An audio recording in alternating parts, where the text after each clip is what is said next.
Nasib penjual susu keliling yang stroke saat ke toilet, kini lemah butuh donasi. Pilu yang dialami seorang pria penjual susu keliling yang mengalami stroke mendadak saat ke toilet umum. Bahkan penjual susu keliling yang diketahui bernama Bapak Damit kini tengah dalam kondisi lemah stroke hingga membutuhkan donasi. Dalam video lain di akun yang sama, Pak Damit langsung mendapatkan perawatan. Tampak dalam video, dia sedang berada di ruang rawat inap dan mendapatkan perawatan sebab sebagian tubuhnya tidak bisa digerakkan.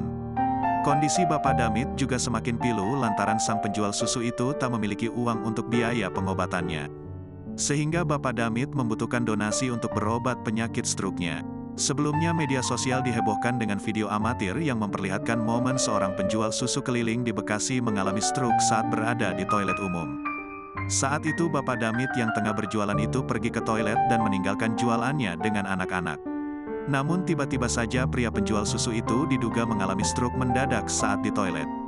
Pak Damit tidak bisa beranjak dari depan toilet dan hanya duduk terdiam menunggu pertolongan. Beruntung saat itu anak-anak yang ingin membeli susu yang ia jual mengetahui hal tersebut. Anak-anak tersebut menemukan Bapak Damit di depan toilet lantaran terlalu lama tak kembali. Warga sekitar yang mengetahui hal tersebut kemudian ikut menghampiri sang penjual susu dan membantunya untuk berdiri.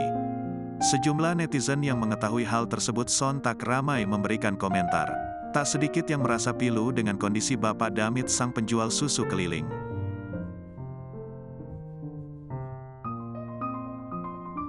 Download Tribun X sekarang, menghadirkan lokal menjadi Indonesia.